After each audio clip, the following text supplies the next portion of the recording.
എല്ലാവർക്കും സ്റ്റഡി വെല്ലിൻ്റെ അടുത്തൊരു വീഡിയോയിലേക്ക് സ്വാഗതം. ഇന്ന് നമ്മൾ കഴിഞ്ഞ ക്ലാസ്സിലെടുത്ത സോഷ്യൽ സയൻസിൻ്റെ ഭക്ഷണവും മനുഷ്യനും എന്ന പാഠഭാഗത്തിൻ്റെ ബാക്കി ഭാഗമാണ് നോക്കാൻ പോകുന്നത്.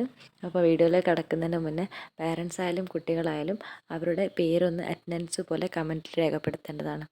തീയും ഭക്ഷണവും എന്ന ഭാഗം മനസ്സിലായെന്ന് കരുതുന്നു. അപ്പോൾ ഇന്ന് ഭക്ഷ്യോൽപാദനം എന്ന ഒരു ഭാഗമാണ് നമ്മൾ എടുക്കാൻ പോകുന്നത്. ഭക്ഷ്യോൽപാദനം. കാലക്രമേണ മനുഷ്യർ ഭക്ഷണാവശ്യത്തിനായി മൃഗങ്ങളെ ഇണക്കി വളർത്താനും സസ്യങ്ങളെ പരിപാലിക്കുവാനും തുടങ്ങി. അപ്പം ഇവർ കുറച്ചും കൂടി അഡ്വാൻസ്ഡ് ആയിട്ട് കുറച്ചും കൂടി മുന്നോട്ട് വന്നു. അപ്പം ഭക്ഷണത്തിൻ്റെ ആവശ്യത്തിനായിട്ട് ഇവരെന്ത് ചെയ്തു? മൃഗങ്ങളെയൊക്കെ ഇണക്കി വളർത്താൻ തുടങ്ങി. പിന്നെ സസ്യങ്ങൾ, കൃഷി എന്നിവയൊക്കെ തുടങ്ങി. ഭക്ഷണ ആവശ്യത്തിനായി അവർ ആദ്യം ഇണക്കി വളർത്തിയത് ആട്, ചെമ്മരിയാട് തുടങ്ങിയ മൃഗങ്ങളെയായിരുന്നു. ഈ ഭക്ഷണം ഇപ്പം ഈ ആടിനൊക്കെ അവർക്ക് തന്നെ എവിടെയും പോയിട്ട് വേട്ടയാടാതെ ഇണക്കി വളർത്തിയിട്ട് അവയെ കൊന്നു തിന്നൊരു സിസ്റ്റമായിരുന്നു. അപ്പം അതിനായിട്ട് ഇവർ ആദ്യം ഇണക്കി വളർത്തിയ മൃഗങ്ങളായിരുന്നു ആട്, ചെമ്മരിയാട് തുടങ്ങിയ മൃഗങ്ങൾ. താഴത്തൊരു പച്ച ബോക്സ് കണ്ടോ? അപ്പോൾ അതൊന്ന് വായിച്ച് നോക്കാം. മനുഷ്യരോട് ആദ്യം ഇണങ്ങിയതും മനുഷ്യർ ആദ്യം ഇണക്കി വളർത്താനും ആരംഭിച്ചതുമായ മൃഗമാണ് നായ. മനുഷ്യരായിട്ട് ആദ്യം ഒരു ഇണങ്ങിയൊരു മൃഗം എന്ന് പറയാനും മനുഷ്യർ ആദ്യം ഇണക്കി വളർത്തിയ മൃഗവുമാണ് എന്ത്? നായ എന്ന് പറയുന്നത്. മനുഷ്യരോട് വേഗം ഇണങ്ങിച്ചേരാൻ കഴിവുള്ളതിനാൽ വേട്ടയാടലിനും കാവലിനുമായി നായകളെ ഉപയോഗപ്പെടുത്തിയിരുന്നു. ഇവർ പെട്ടെന്ന് തന്നെ മനുഷ്യരുമായിട്ട് ഇണങ്ങിയതുകൊണ്ട് ഇവരെ വേട്ടയാടാൻ പോകുമ്പോൾ ഈ നായകളെ ഉപയോഗിച്ചിരുന്നു. പിന്നെ ഇവർക്ക് ഈ കൃഷിക്കൊക്കെ കാവൽ നിൽക്കാനും നായയെ ഉപയോഗിച്ചിരുന്നു. കൃഷി വ്യാപകമായതോടെ മറ്റ് മൃഗങ്ങളെയും ഭക്ഷണത്തിനും മറ്റ് ആവശ്യങ്ങൾക്കുമായി ഇണക്കി വളർത്താൻ തുടങ്ങി. കൃഷി വ്യാപകമായതോടെ ഇവരെന്ത് ചെയ്തു? മറ്റ് മൃഗങ്ങളെ ഭക്ഷണ ആവശ്യത്തിനും മറ്റ് ആവശ്യങ്ങൾക്കുമായിട്ട് ഇണക്കി വളർത്താൻ തുടങ്ങി. ഈ ഒരു ബോക്സിൽ നിന്ന് ചോദിക്കാൻ കഴിയുന്നൊരു ചോദ്യമാണ് മനുഷ്യരോട് ആദ്യം ഇണങ്ങിയതും മനുഷ്യർ ആദ്യം ഇണക്കി വളർത്തിയതുമായ മൃഗം ഏതാണെന്ന്. അപ്പോൾ എല്ലാവർക്കും അറിയാം, നായ. പിന്നെ നായയെ പിന്നീട് എങ്ങനെയൊക്കെയായിരുന്നു ഉപയോഗപ്പെടുത്തിയിരുന്നത്, അല്ലെങ്കിൽ നായ ഇവർക്ക് എങ്ങനെയൊക്കെയായിരുന്നു ഉപയോഗപ്പെട്ടിരുന്നത് എന്ന് ചോദിക്കാം. അപ്പോൾ നമുക്ക് എന്ത് പറയാം? കാവലിനായും വേട്ടയാടലിനും ഇവർ നായകളെ ഉപയോഗിച്ചിരുന്നു. അത് കഴിഞ്ഞിട്ട് താഴത്ത് അടുത്ത പേജിലൊരു ബോക്സ് കണ്ടോ? മൃഗങ്ങളെ ഇളക്കി വളർത്താനും സസ്യങ്ങളെ പരിപാലിക്കാനും ആരംഭിച്ചതിലൂടെ എന്തെല്ലാം മാറ്റങ്ങളാണ് മനുഷ്യജീവിതത്തിൽ ഉണ്ടായത്? അഥവാ ഇങ്ങനെ ഇണക്കി വളർത്തുന്നതിലും സസ്യങ്ങളെ പരിപാലിക്കുന്നതിലും എന്തെല്ലാം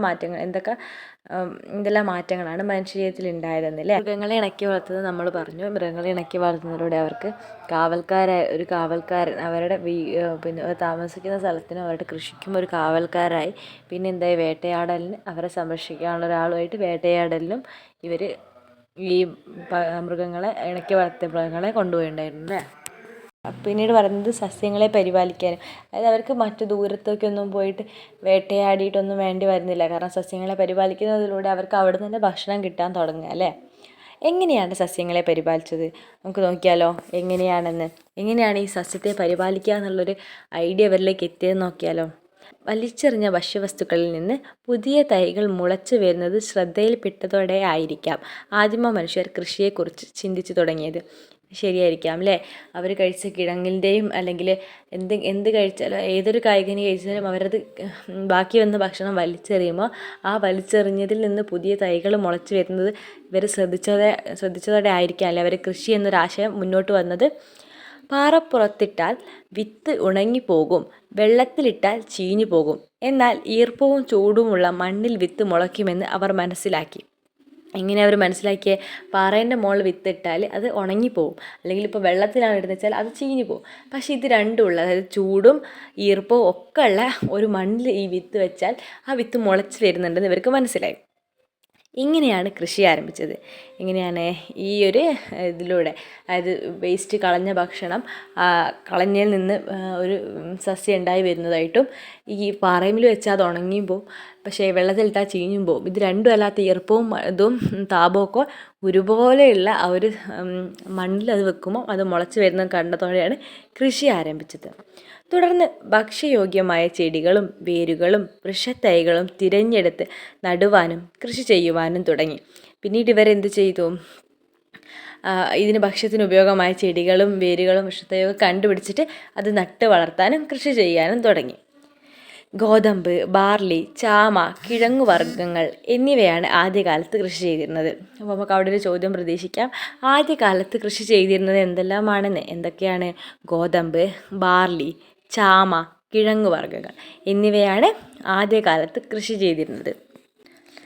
കൃഷിക്ക് ആവശ്യമായ ജലവും വളക്കൂറുള്ള മണ്ണും പ്രധാനമായി ലഭ്യമായിരുന്നത് നദീതടങ്ങളിലാണ് മനുഷ്യർ കൃഷി ചെയ്യാൻ ആരംഭിച്ചത്. അതായത് ഈ കൃഷി ചെയ്യുമ്പോൾ നമുക്ക് എല്ലാവർക്കും അറിയാം, അതിന് വെള്ളം വേണം, വളക്കൂറുള്ള മണ്ണ് വേണം. ഇത് രണ്ടും ഇല്ലാണ്ട് ഒരു ചെടിക്ക് എക്സിസ്റ്റ് ചെയ്യാൻ പറ്റില്ല, നിലനിൽക്കാൻ കഴിയില്ല. അപ്പോഴോ ഇത് രണ്ടും കിട്ടുന്നത് എവിടെയാണ്? നദീതടത്താണെന്ന് അവർക്ക് മനസ്സിലായി, നദീതടങ്ങളിലാണെന്ന്. അതുകൊണ്ട് അവരെന്ത് ചെയ്തു? അവിടെ കൃഷി ചെയ്യാൻ ആരംഭിച്ചു. ഇതോടെ ഭക്ഷണം തേടി അലഞ്ഞു തിരിഞ്ഞ മനുഷ്യർ കൃഷിയിടങ്ങൾക്ക് സമീപത്ത് സ്ഥിരവാസം ആരംഭിച്ചു. ഇതോടെ എന്തായി? ഭക്ഷണം തേടി അലഞ്ഞു തിരിഞ്ഞിരുന്ന മനുഷ്യർക്ക് കൃഷിയിടങ്ങൾക്കരികിൽ, അതായത് നദീതടങ്ങൾക്കരികത്ത് കൃഷി ഉണ്ടാക്കിയല്ലോ, അതിനടുത്ത് തന്നെ ഇവർ താമസവും അല്ലെങ്കിൽ സ്ഥിരവാസവും ആരംഭിച്ചു. കൃഷിയിടങ്ങൾക്ക് സമീപത്ത് സ്ഥിരവാസമാക്കിയതുകൊണ്ട് അവർക്ക് എന്തെല്ലാം നേട്ടങ്ങളുണ്ടായിരിക്കാം? അങ്ങനെ അവർ ഈ കൃഷിയിടത്തിൻ്റെ അടുത്തേക്ക്, അതായത് നദീതടത്തിൻ്റെ അടുത്ത് സ്ഥിര താമസമാക്കിയപ്പോൾ ഇവർക്ക് എന്തൊക്കെ ഗുണങ്ങൾ ഉണ്ടായിരിക്കാം നോക്കാം നമുക്ക്. കൃഷിയിടങ്ങൾ സംരക്ഷിക്കാൻ സാധിച്ചു. കാരണം അവർ അവിടെ നിൽക്കുന്നപ്പം എന്ത് ചെയ്തു? ആ കൃഷി അവർക്കത് സംരക്ഷിക്കാനോ, അതായത് വേറൊരു മൃഗങ്ങൾ വന്നത് ഇല്ലാതാക്കാനോ അല്ലെങ്കിൽ മറ്റാരെങ്കിലും വന്നത് ഇല്ലാതാക്കാനോ അവർ കഴിയില്ല. കാരണം അതിൻ്റെ അടുത്ത് ഉണ്ടാകും, അതിനൊരു സംരക്ഷണം പോലെയാണ് അല്ലേ അവിടെ. ഭക്ഷണം തേടി അലഞ്ഞു തിരിയേണ്ടി വന്നില്ല. അതായത് ഇപ്പോൾ ഇവർ കൃഷി ചെയ്യുന്നതുകൊണ്ട് ഇവർക്ക് ഇതിൻ്റെ അകത്ത് തന്നെ ഭക്ഷണങ്ങൾ കിട്ടുമല്ലോ. അപ്പോൾ ഈ ഭക്ഷണം തേടി ഇവർ അലഞ്ഞു തിരിയേണ്ട ആവശ്യം വന്നിട്ടില്ല. ഭക്ഷ്യവസ്തുക്കളുടെ ലഭ്യത വർദ്ധിച്ചു. ശരിയാണല്ലേ, ഈ ഭക്ഷ്യവസ്തുക്കൾ വർദ്ധിച്ചു. കാരണം കൃഷിയിലൂടെ നമുക്ക് ഇപ്പോൾ ഒരു നെല്ല് വിതച്ചാൽ കുറേ നെല്ല് നമുക്ക് കിട്ടുകയാണ്.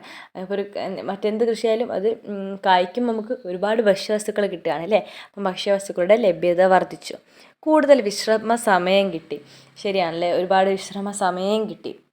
അതായത് ഇത്രയും കാലം ഇവർ എല്ലാ സമയവും പണിയെടുത്താലേ ഇവർക്ക് എന്തെങ്കിലുമൊക്കെ മൃഗങ്ങളൊക്കെ വേട്ടയാടി കിട്ടണ്ടേ.